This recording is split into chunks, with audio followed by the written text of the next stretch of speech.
Hello दोस्तों, नमस्कार, जय हिंद।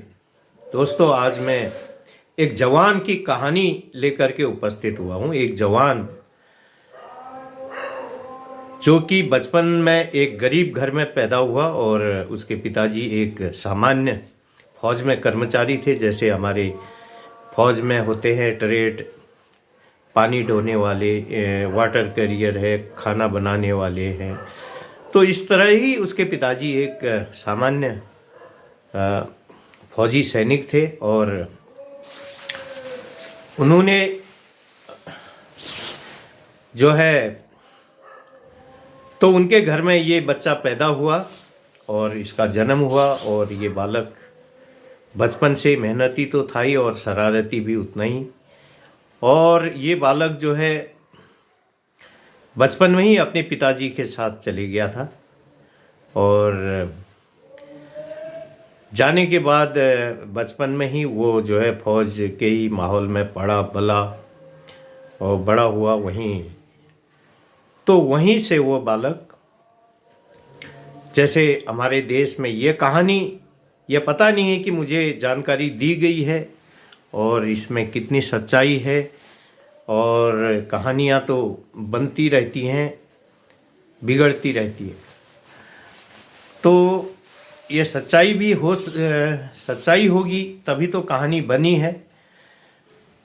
तो वो बालक जो है चला गया और अपने पिताजी के साथ, और उसके पिताजी की भी हालत मतलब उतनी, उनकी आदत जो है कहते हैं कि इतनी अच्छी नहीं थी और वो काफ़ी ज़्यादा शराब पीते थे। कई कई व्यसन थे उनके अंदर और व्यसनों से ग्रसित थे। तो इस तरह से वो बालक को ले गए। मतलब उससे पहले भी उन्होंने जो है उनकी जो शादी हुई थी वो भी उन्होंने कहते हैं कि अपने जहाँ वो सेवा करते थे उनके पिताजी, वहीं पे शादी भी की थी उन्होंने। तो ये बालक जो है काफ़ी बचपन से मेहनती था और पढ़ाकू भी था। और तो कहते हैं बचपन में ही ये, जैसे हमारे देश में बॉयज होता है, इसी तरह से ये बालक भर्ती हो गया था। और बॉयज उसी तरह से, और उस फौज में भी हो सकता है बॉयज की, जैसे हमारे देश यहाँ जो है पहले ज़माने में होती थी, आर्मी में बॉयज की भर्ती होती थी। उसके बाद असम राइफल में भी बॉयज की भर्ती होती थी। उसी तरह से वो बालक भी जो है बॉयज में भर्ती हुआ। उसके बाद वो फिर जिस तरह से हमारे यहाँ जीडी ट्रेड होता है, जीडी उसी तरह से वो जीडी में कन्वर्ट हो गया वो बच्चा, बालक। और उसके बाद जो है वो अब उस फौज का कहते हैं कि माहौल ऐसा था कि काफ़ी, अब वो बालक थोड़ा मेहनती था, पढ़ने में मेहनती था। और तो बालक जब, क्योंकि उसने बहुत बचपन के दिन बहुत बुरे गुजारे थे, कहते हैं कि उनके पिताजी इतनी शराब पीते थे। और अब उनकी जो कहते हैं कि फोर्स थी, जैसे मतलब उस देश की जो फौज थी, मतलब वो जो डिप्लॉयमेंट थी, लोकेशन थी, वो काफ़ी, उनका घर पर बहुत दूर था, कई साउथ इलाके में था। कहते हैं कि मतलब उस देश के साउथ इलाके में, और वो कहीं नॉर्थ ईस्ट इलाके में तो फौज थी उनकी। तो उस देश में तो कहते हैं कि जब, जैसे हमारे यहाँ से जो गुवाहाटी पहुँचने में कई दिन लगते हैं, 7-8 दिन तक, जैसे हम भी जो है ट्रेन में खड़े खड़े जाते थे, तो वैसी जैसे अब साउथ से भी, जैसे आप तमिलनाडु से, मद्रास से, आपका आंध्रा से जो है काफ़ी दिन लग जाता है। तो उसी तरह से वो उस बालक ने देखा था कि भाई बहुत परेशानियों में अपने पिताजी की तरह के साथ वो गया और भर्ती, वहाँ पर पढ़ाई करी और भर्ती हुआ।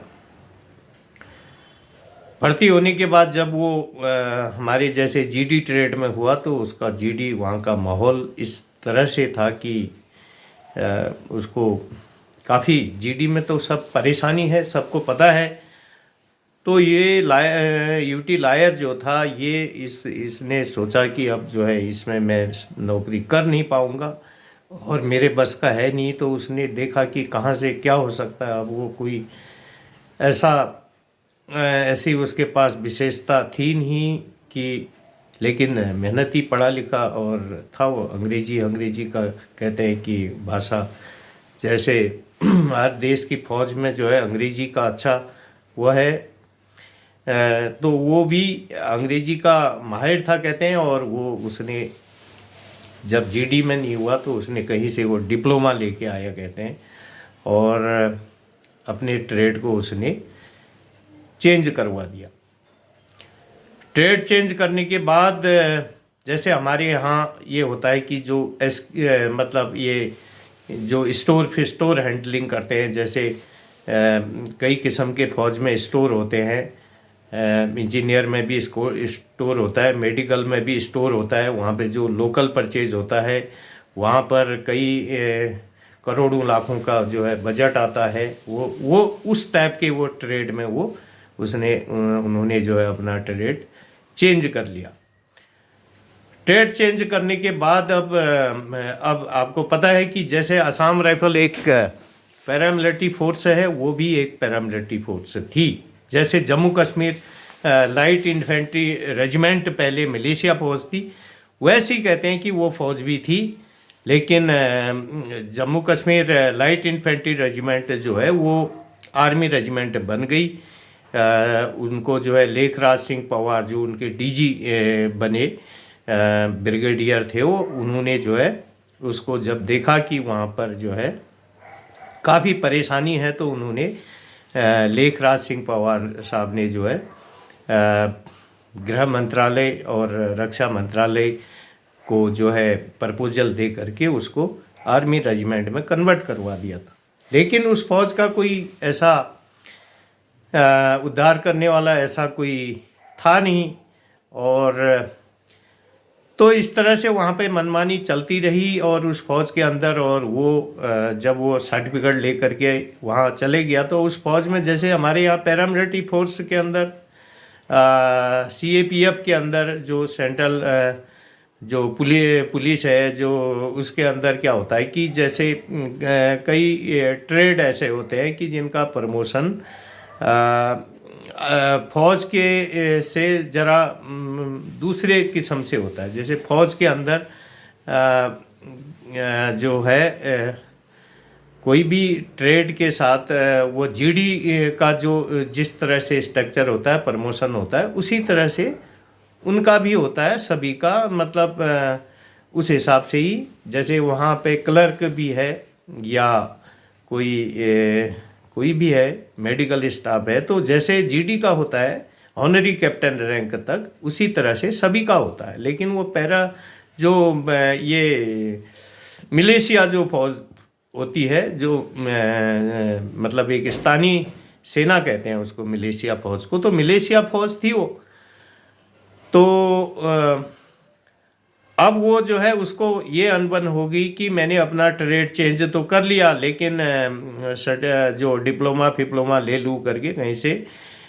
लेकिन अब वो उन्होंने देखा कि दूसरी जो मलेशिया फौज है, उसमें तो जो मेरा ट्रेड में चेंज हुआ है, जो भी वो लोकल परचेज वाला वो ट्रेड था, जैसे हमारे यहाँ होता है फार्मासिस्ट, ये SKT होता है, फार्मासिस्ट होता है। तो उन्होंने देखा कि वहाँ पर तो उन्हें प्रमोशन मिल नहीं रहा है, तो उन्होंने ये करना चाहिए था कि अपना जो है ट्रेड के लिए प्रपोजल पास करवाना चाहिए था कि भाई, जब वो ड्यूल कमांड वाली फौज थी, जैसे मलेशिया फौज ड्यूल कमांड वाली फौज थी, वैसी असम राइफल ड्यूल कमांड, वैसी वो फौज भी ड्यूल कमांड फौज थी। मतलब इन्फेंट्री रेजिमेंट, इन्फेंट्री का जो ऑपरेशन कमांड था, और उनके जो होम मिनिस्ट्री का जो है वहाँ पे एडमिनिस्ट्रेशन कमांड था। तो इस तरह से वो बालक, वो जवान जो है अब उसने लोगों के जो GD एक बहुत बड़ा समूह है, बाकी सभी ट्रेडों का GD के अलावा सभी से साइन लिए। कुछ लोगों ने करे, कुछ ने नहीं करे कहते हैं कि, और उसने ऐसा प्रपोजल दे दिया पूरी फौज का कि असम राइफल को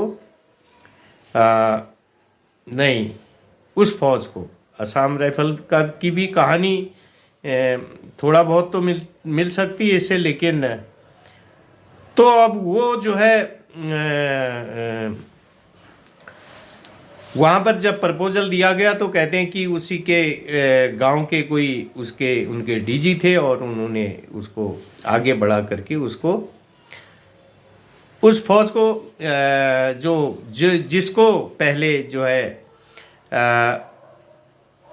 मलेशिया तो थी वो, लेकिन उसको जैसे पूरी वहाँ की जो आर्मी मिलिट्री आर्मी होती है उसी की तरह से पहले फैसिलिटी मिल रही थी सारे, लेकिन कुछ के साथ तुष्टिकरण हुआ था, कुछ ट्रेडों के साथ, लेकिन उसका प्रपोजल पास कराना चाहिए था, उनके जो सही उनको प्रमोशन दिया जाना चाहिए, लेकिन ऐसा नहीं हुआ। वो पूरी फौज का कहते हैं कि डिग्रेडेशन हो गया, और वो उसके बल पर उन साइन लेने के बाद कुछ लोगों के, और उन्होंने जो है उस फौज को मलेशिया फौज बना दिया, जो कि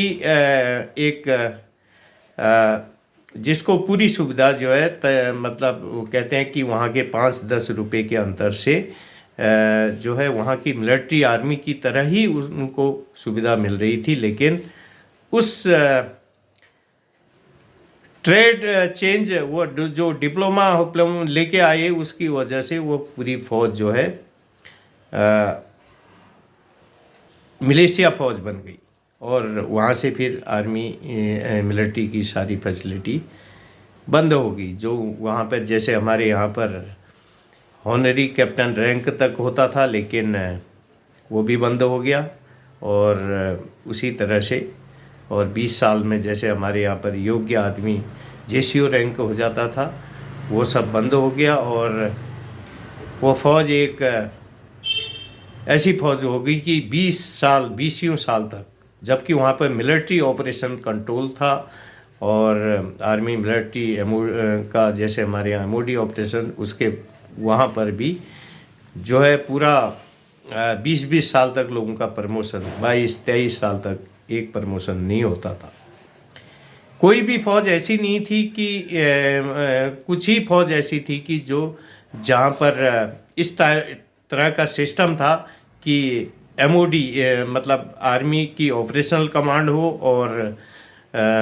और वहाँ पर जो है उनके लिए सुविधा जो है दूसरे मंत्रालय से दी जा रही हो, और जहाँ पर उनके साथ बहुत ही जो कई ट्रेड वर्गों के साथ, कई ऑफिसर वर्ग के साथ जो तुष्टिकरण हो रहा था, जो अन्याय हो रहा था, प्रमोशन संबंधित, पे संबंधित, सुविधाओं संबंधित, भूतपूर्व सैनिक सुविधा सहित, तो ये चलता रहा। और कुछ समय के बाद उनको भी जो ये डिप्लोमा लेकर के आए थे, जिनका ट्रेड GD से इसमें हुआ था, और वो भी डायरेक्ट उनका प्रमोशन, जैसे वहाँ की जो मलेशिया बाकी जो सेंट्रल पुलिस फोर्स थी उनकी तरह उनका प्रमोशन होने लगा। और उस जो यूटी जिसने, वो कहते हैं कि उसने हैंगर स्ट्राइक भी करवाई थी, और वहाँ पर बहुत बड़ा, जब उसको कहा गया कि जो है कि आपको जो है हवलदार नहीं मिल सकता है, इसमें जो है ये एक आर्मी ऑपरेशनल कमांडेड फोर्स है, तो वहाँ पर हैंगर स्ट्राइक कर दी गई। कहते हैं कि उसके बाद उन लोगों को जो भी ये डिप्लोमा लेके आए थे, और हालांकि हम ये नहीं जानते कि उन्होंने पढ़ाई करी या कैसे वो डिप्लोमा लिया, और वो उस दवाई के स्टोर में जो ट्रेड होता है, वो ट्रेड में वो बहुत सारे और भी, कोई इंजीनियर का ट्रेड में है, कोई कई किस्म के लोग थे, और उसमें जो है वो ट्रेड बन गया। और बहुत अच्छी बात है, जो क्वालिफाइड लोग हैं और जो पढ़े लिखे मेहनती लोग हैं उनके साथ वो जो है, लेकिन जो एक बहुत बड़े वर्ग जीडी हमारे जैसे फौज में जैसे हुआ nursing nursing assistant, GD, signal और कई और ट्रेड, सपोज ऑफिसर वर्ग है। उसके बाद सभी के साथ मतलब एक किस्म से उसमें हानि हुई और सुविधाओं की संबंधित एक स्टेटस चले गया। जो जो फौज एक एमओडी रेजिमेंट बननी चाहिए थी, वो वहाँ की कहते हैं कि वो फौज जो है एक स्टेट पुलिस की तरह उसको जो है सुविधा दिए जाने लगी। तो उसके बाद वो बंदा काफ़ी कहते हैं कि काफ़ी उन्होंने वहाँ पर पढ़ाई वढ़ाई करी और कई किस्म की डिप्लोमा लिए, डिग्रियाँ ली और आगे बढ़े। उसके बाद वो रिटायर हुए और वॉलंटरी रिटायरमेंट पेंशन, आराम की नौकरी के बावजूद भी वो वॉलंटरी रिटायरमेंट आए। उसके बाद उन्होंने एक संस्था बनाई और कहते हैं कि वो संस्था का भी उद्देश्य अच्छा नहीं था, क्योंकि जो उद्देश्य होना चाहिए उस फौज का, कि उस फौज ने कहते हैं कि काफ़ी जो है उसके पास गैलेंट्री अवार्ड थे। उस देश की जो है जितनी भी मिलिट्री थी सबसे ज़्यादा उनके पास गैलेंट्री चक्र थे, गैलेंट्री अवार्ड थे। उसके बाद भी उसका जो है, तो कहते हैं कि दशकों तक जो है केस करने के बाद भी वो जो है कई पैसा करोड़ों रुपए का कहते हैं कि घोटाले का आरोप भी लगा उस आदमी पे, और लेकिन कोई जवाब नहीं, कोई वो नहीं दिया। तो इस तरह से वो चलता रहा का। तो कहते हैं कि काफ़ी समय के बाद जैसे जम्मू कश्मीर मिलिशिया फौज के जो डीजी बने लेखराज सिंह पवार साहब, उनकी तरह ही कोई महान डीजी आए और उन्होंने उस फौज का जो है सही प्रपोजल दिया और वो फौज फिर उसका जायज़ हक मिला। तो ऐसे लोग भी हैं दुनिया में, ऐसे लोग जिन्होंने अपने कहते हैं कि उनके पिताजी ने उनकी माँ ने उनको इस तरह से पढ़ा। उनके पिताजी तो एक काफ़ी कहते हैं कि शराबी थे और शराब का इस्तेमाल ज़्यादा करते थे, और कहते हैं कि उनकी माँ ने अंडे बेच करके भी अंडे बेच के एक उसमें पूरा पाठ है, ये कहानी है, ये पाठ है और दे रखी है उसमें, ये कागज इसमें मेरे यहाँ पर है। तो कहते हैं कि अंडे बेच करके उस बच्चे को पढ़ाया कि एक दिन ये बच्चा देश के लिए, अपनी फोर्स के लिए कुछ करेगा, अपनी माँ के लिए कुछ करेगा। लेकिन ढाक के वही 3 पात कुछ नहीं हुआ, और कहते हैं कि उसने अपना भला तो कर दिया लेकिन धन भले ही, कहते हैं कि जो मतलब जौन लोग जो है वो उनके जानने वाले थे, वो बताते हैं, कहते हैं कि मतलब उनके पास 5-5, 6-6 जगह प्रॉपर्टी, मकान। अब एक जवान जिसके पिताजी एक वो जो है यूटी लायर नाम का वही जवान जिसके पिताजी एक गरीब हालत में थे और उन्होंने और उनकी माँ भी जो है एक हाउसवाइफ थी, और कहते हैं कि उनकी पत्नी बहुत मेहनती थी। उन जवान जो थे वो यूटी लायर नाम के जो व्यक्ति, लेकिन उनकी मौत हो गई। उनको कहते हैं कि उस फोर्स का सुधार करने के लिए, उस फोर्स से उन्होंने अपना महत्वपूर्ण योगदान दिया। वह एक भगवान एक देवी समान थी, लेकिन होनी को कुछ और ही मंजूर होता है। और वो 60 साल मतलब से पहले ही उनकी कहते हैं मौत हो गई अस्पताल में इलाज के दौरान। तो इस तरह से कहते हैं कि काफ़ी समय के बाद वही डीजी साहब ने जो है, और कुछ ऐसे क्लर्क बाबू थे जो कि वास्तविकता को, सत्य को, सत्य तर्क तथ्य कहते हैं, वो उन्होंने भी साथ दिया। कहते हैं कुछ बाबू जो है हेडक्वार्टर में बैठे हुए थे, और तो वो डीजी ने और उन बाबू ने मिलकर उस फौज को उनका सही हक दिलाया। मतलब ये तो अब इसमें पूरा लिखा नहीं है, विस्तार पूर्वक जो कहानी आई है मेरे पास, जो मुझे बताई गई है, लेकिन उसको बाद में वो फौज एमओडी जैसे हमारे यहाँ पर जम्मू कश्मीर मिलिशिया फौज एक रेजिमेंट बनी, उसी तरह से वो फौज भी एक रेजिमेंट बनी। पहले कहते हैं उनको जो उनके लोगों का जो जायज़ हक था वो दिया गया, उसके बाद भी फिर भी वो जो डीजी थे, कुछ बाबू थे, वो संतुष्ट नहीं हुए, ने कहा कि इस फौज का हक है। तो बाद में वो फौज एक वास्तविक जो सेना होती है देश की, उसमें उसको लिया गया। तो इस तरह से उस जवान की कहानी थी, एक गरीब परिवार से, लेकिन उन्होंने ये देखा कि सिर्फ पैसे को ही सब कुछ देखा। और क्योंकि नाम सिर पर रह जाता है, इंसान चले जाता है, नाम रह जाता है। जो आदमी सही, ईमानदारी पूर्वक, सच्चाई पूर्वक और तर्क तथ्य के साथ जायज़ नाजायज़ को देखता है, समझता है, वो जो है पैसे से बड़ा अपने नाम को महत्व देता है, अपनी ख्याति को महत्व देता है, अपनी प्रसिद्धि को महत्व देता है। तो ये थी एक जवान की कहानी। आपको कैसी लगी? और कमेंट्स बॉक्स में ज़रूर लिखें। और ये इसको आगे हम मिलते हैं अगली वीडियो में। नमस्कार, जय हिंद। वीडियो को अधिक से अधिक शेयर करें और सब्सक्राइब करें, और